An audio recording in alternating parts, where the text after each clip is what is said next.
শনিবার জনগণনার প্রথম ধাপ শুরু হচ্ছে আমাদের রাজ্যে। আগামী 1 থেকে 15ই আগস্ট পর্যন্ত প্রথম 15 দিন সরকারি পোর্টালে নাম, পরিচয় ইত্যাদি তথ্য দিতে হবে আপনাদের। ওই সময়ের মধ্যে নাগরিকরা অনলাইনে তথ্য জমা দেওয়ার সুযোগ পাবেন। এই প্রথমবার ভারতের জনগণনার ডিজিটাল পদ্ধতিতে হচ্ছে। রয়েছে সেলফ এনুমারেশন বা স্বশুমারি প্রক্রিয়া, যাতে নিজেদের তথ্য আপনারা নিজেরাই নথিভুক্ত করতে পারবেন। অত্যন্ত গুরুত্বপূর্ণ এই পদক্ষেপ, যার প্রথম ধাপ শুরু হচ্ছে আগামী 1 আগস্ট থেকে। 1 থেকে 15ই আগস্ট পর্যন্ত এই নাম, পরিচয় পোর্টালে তোলার সময় সেলফ ইনোমারেশনে জোর দিয়েছে প্রশাসন। 1 থেকে 15ই আগস্ট পর্যন্ত জনগণনার প্রথম পর্ব, প্রথমবার ভারতের জনগণনা ডিজিটাল পদ্ধতিতে। অত্যন্ত গুরুত্বপূর্ণ এই পাঠ।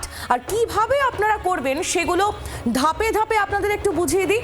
একটা ওয়েবসাইট আপনাদের জন্য, সেই ওয়েবসাইট হচ্ছে https://census.gov.in।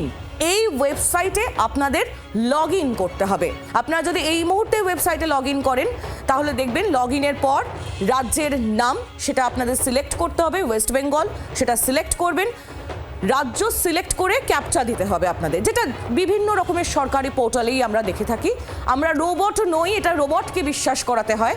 সেই ধাপই আপনাদের এখানে পালন করতে হবে এই জনগণনার প্রক্রিয়াতেও।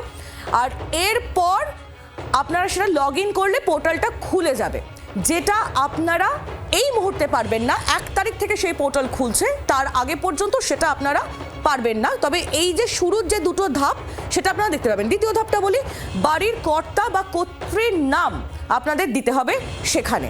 মোবাইল নম্বর এবং ইমেল আইডির জায়গাও আলাদা করে থাকছে, সেই তথ্যগুলোও আপনাদের দিতে হবে। থাকছে ভাষা পছন্দের বিষয়ও। আপনি যদি ইংরাজিতে স্বচ্ছন্দ না হন, আপনি বাংলা চুজ করতে পারেন, আপনি হিন্দি চুজ করতে পারেন। আপনার যে কমফোর্টেবল ল্যাঙ্গুয়েজ, আপনার পছন্দের যে ভাষা, সেই ভাষা চুজ করেই আপনি এই গোটা প্রক্রিয়াটা করতে পারবেন। আর ওটিপি আপনার রেজিস্টার্ড মোবাইল নম্বরে যাবে। যে নম্বরটা আপনি দেবেন ইমেল আইডির সঙ্গে সঙ্গে, সেই নাম্বারেই যাবে আপনার ওটিপি। এবং তারপর আরও বেশ কিছু প্রক্রিয়া রয়েছে, আরও 3-4টি ফেজ রয়েছে।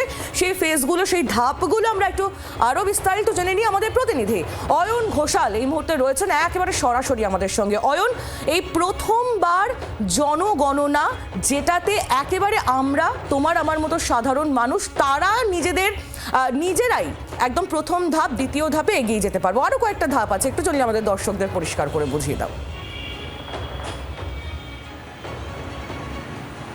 সুপ্রভাত আহিলি। সংশোধিত ভোটার তালিকার পর আবারও টাস্ক পেলাম আমরা, দেশের আপামর জনসাধারণ। এই টাস্ক প্রত্যেকের কাছে বাধ্যতামূলক। এটা নতুন করে বলার অপেক্ষা রাখে না যে আপনি ভারতীয় নাগরিক কিনা, সেই পঞ্জীকরণের টাস্ক। অতএব আপনাকে নিজের ভারতীয়ত্ব এবং নাগরিকত্বের প্রমাণ দিতে হবে। তুমি প্রথম 3টি পর্যায় বা অধ্যায় বলে দিয়েছো দর্শকদের, নতুন করে কিছু বলার নেই। ঠিক তুমি যেখান থেকে শেষ করলে আমি সেখান থেকে শুরু করি।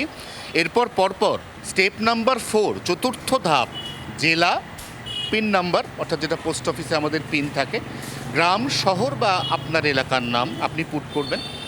তারপরের যে স্টেপ, এই স্টেপটা হচ্ছে একটা ম্যাপ দেখতে পাবেন আপনি। খুব ইম্পর্ট্যান্ট, এই জায়গাটা মন দিয়ে খেয়াল করবেন। যারা বিশেষ করে টেক সেভি নন বা গুগল ম্যাপ সার্চিংয়ে সড়গড় নন, তারা অন্য কারোর সাহায্য নেবেন।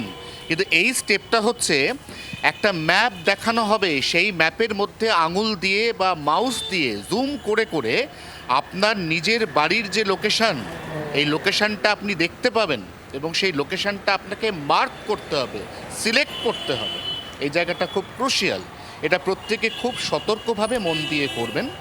এবং সেই মুহূর্তে, অর্থাৎ যেই মুহূর্তে আপনি নিজের বাড়ির লোকেশন সিলেক্ট করলেন, যেটা বেসিক্যালি জিপিএস বা গুগল লোকেশন বলি আমরা, তারপরে হচ্ছে হাউস লিস্টিংয়ের তথ্য চাওয়া হবে। আপনার একটা হাউস লিস্টিং আছে, আপনি হয়তো সেটা সম্পর্কে অবগত বা ওয়াকিবহাল নন।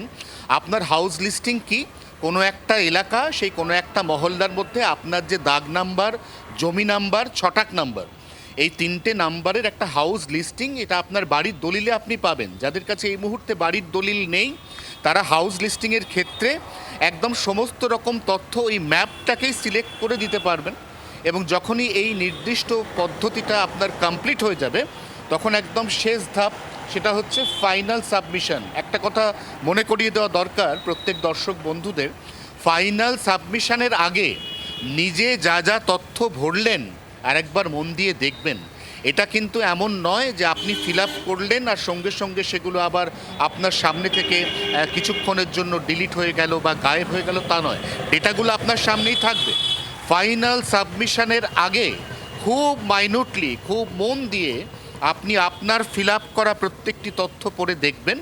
এই তথ্যগুলি সম্পর্কে আপনি যখন 100% নিশ্চিত হবেন তখন আপনি ফাইনাল সাবমিট বাটনটা প্রেস করবেন। আপনার টাস্ক, আপনার কাজ ওখানেই শেষ। ধন্যবাদ অয়ন তোমায়, আমাদের একেবারে জলের মতো বুঝিয়ে দেওয়ার জন্য। অয়ন ঘোষাল আমাদের প্রতিনিধি সরাসরি আমাদের সঙ্গে ছিলেন। এবং জনগণনার যে ধাপ, সেই ধাপ শুরু হতে চলেছে আগামী 1 আগস্ট থেকে, চলবে 15ই আগস্ট পর্যন্ত, একেবারে 15 দিন। এই 15 দিন সরকারি পোর্টালে নাম, পরিচয় ইত্যাদি তথ্য আপনাদের নথিভুক্ত করতে হবে, আমাদের নথিভুক্ত করতে হবে। ওই সময়ের মধ্যে আমাদের অনলাইনে তথ্য জমা দেওয়ার সুযোগ থাকছে। এই প্রথমবার ভারতের জনগণনা ডিজিটাল পদ্ধতিতে হচ্ছে, একেবারে সশুমারি প্রক্রিয়া, যাকে বলে সেলফ এনুমারেশন, যাতে নিজেদের তথ্য নিজেরাই আপনারা নথিবদ্ধ করতে পারবেন। আর তার যে ধাপগুলো রয়েছে সেই ধাপগুলো আমি এবং আমাদের প্রতিনিধি অয়ন ঘোষাল আপনাদের সামনে তুলে ধরার চেষ্টা করলাম, যত সম্ভব বোঝানোর চেষ্টা করলাম। আরও একবার আপনাদের যদি বলে দিই, তাহলে প্রথম হচ্ছে লগ ইন করতে হবে https://census.gov.in। এতে লগ ইন করার পর আপনার রাজ্যের নাম আপনাকে সিলেক্ট করার পর ক্যাপচা আসবে, সেই ক্যাপচা আপনাকে দিতে হবে। এবং তারপর বাড়ির কর্তা বা কর্ত্রীর নাম, মোবাইল নম্বর, ইমেল আইডি থাকছে, ভাষা পছন্দের বিষয় সেটাও থাকছে, এবং আপনার রেজিস্টার্ড মোবাইল নম্বর, যে নম্বর আপনি দিলেন সেই নম্বরে আপনার ওটিপি যাবে। জেলা এবং পিন নম্বর দিতে হবে, গ্রাম, শহর, এলাকার নাম। ধাপ সম্পূর্ণ হলে মানচিত্র দেখাবে বাড়ির অবস্থান। আমরা একটু বামেদের প্রতিক্রিয়া নিয়ে এই বিষয়ে। শতরূপ ঘোষ এই মুহূর্তে রয়েছেন আমাদের সঙ্গে টেলিফোন লাইনে। শতরূপ বাবু, আগামী 1 থেকে 15 আগস্ট পর্যন্তই 15 দিন সরকারি পোর্টালে নাম, পরিচয়, জনগণনার প্রথম ধাপ শুরু হচ্ছে, যা একেবারে সশুমারি প্রক্রিয়া। আমরা নিজেরাই করতে পারবো প্রথম ধাপটা। কিভাবে দেখছেন? দেখুন, এটা আমাদের দেখার বিষয় না, এর উদ্দেশ্য লক্ষ্য কোনো কিছুই স্পষ্ট নয়। জনগণনা আপনারা জানেন যে কেন্দ্রীয়ভাবে হয় আমাদের দেশে 10 বছর অন্তর অন্তর, সেটাই নিয়ম। 2021-এর আগে যে জনগণনা হয়েছিল এখনো পর্যন্ত তার কাস্ট সেন্সাস প্রকাশিত হয়নি, কাস্ট সেন্সাস সেটা প্রকাশিত হয়নি। বারবার করে দাবি করার পরে একটা সময় বিজেপি আরএসএস বলে দিয়েছিল যে এই জনগণনার হিসাব আমরা প্রকাশ করব না। তারপরে বাধ্য হয়ে একটা সময়, আজ থেকে বছর খানেক আগে, ওরা বলতে বাধ্য হলো এই বিহার ইত্যাদি ভোটের আগে যে ঠিক আছে আমরা হিসেব প্রকাশ করব, কিন্তু সেটা বলাই সার ওই অবধি হয়ে রয়েছে। এখনো পর্যন্ত পপুলেশন কাস্ট সেন্সাস সেটা কেন্দ্রীয়ভাবে প্রকাশ করা হয়নি। ওরা একটার পর একটা জনগণনা করে যাবে, অথচ তার তথ্য প্রকাশ করবেন না। এবং জনগণনার এই তথ্যের উপর নির্ভর করে থাকে আপনারা জানেন যে কোন সমাজের কোন অংশে কি ধরনের প্রকল্প নেওয়ার প্রয়োজন রয়েছে, সমাজের যে দলিত অন্তর্জ শ্রেণী রয়েছে, এসসি এসটিদের জন্য কি নতুন প্রকল্প আসার দরকার আছে কি নেই, মহিলাদের জন্য নতুন কি স্কিম আনতে হবে, অন্য কোনো পপুলেশন গ্রুপ চিহ্নিত হচ্ছে কিনা যারা পিছিয়ে পড়ছে তাদের জন্য নতুন কোনো স্কিম আনতে হবে ইত্যাদিগুলো। এখন যদি সর্বভারতীয় স্তরে জনগণনা হয়েছে তারপর প্রকাশিত হয়নি, রাজ্য স্তরে কেন এরা করতে চাইছেন তার ফল আদৌ প্রকাশিত হবে কিনা হবে স্পষ্ট নয়। সুতরাং এই পুরো বিষয়টার মধ্যে একটা ধোঁয়াশা আছে। কিন্তু আমরা যেটা দেখছি তাহলে জনগণনার ফল প্রকাশ হচ্ছে না, কিন্তু কাল্পনিক কিছু কথা পার্লামেন্টে দাঁড়িয়ে ওদের এমপিরা বলছে যে ভারতে মুসলমানের সংখ্যা বেড়ে গেছে, ভারতে অমুক সংখ্যা বেড়ে গেছে, এবার হিন্দুরা মাইনরিটি হয়ে যাবে, এবার এই হয়ে যাবে, এর ফলে বিন্যাস পাল্টে যাবে। ফলটাকে প্রকাশ না করে নানা রকমের আশায় গল্প শুনিয়ে যাচ্ছে। সুতরাং এই পুরো বিষয়টাই নিয়ে রাজনীতি হচ্ছে। নেশন বিল্ডিং এর একটা অত্যন্ত গুরুত্বপূর্ণ দিক হচ্ছে জনগণনা। 51 সাল থেকে প্রত্যেক বছর ভারতে হয়, কেন সেটা এরকম একটা ছেলে খেলায় পরিণত হলো আমাদের কাছে স্পষ্ট নয়। ধন্যবাদ শতরূপ। সিপিএম নেতা শতরূপ ঘোষ ছিলেন আমাদের সঙ্গে টেলিফোন লাইনে। আমরা যোগাযোগ করেছি কংগ্রেস নেতা অধীর রঞ্জন চৌধুরী এই মুহূর্তে আমাদের সঙ্গে টেলিফোন লাইনে রয়েছেন। আমরা আবারও যোগাযোগ করার চেষ্টা করব, সম্ভবত যোগাযোগ বিচ্ছিন্ন হয়ে গিয়েছে। যে খবরের দিকে আমাদের নজর রয়েছে, জনগণনা রাজ্যে শুরু হতে চলেছে আগামী 1 থেকে 15 আগস্ট পর্যন্ত। 15 দিন সরকারি পোর্টালে নাম, পরিচয় ইত্যাদি তথ্য আমাদের দিতে হবে। একেবারে সম্পূর্ণ ডিজিটাল প্রক্রিয়াতে সশুমারি প্রক্রিয়া শুরু হতে চলেছে রাজ্যে।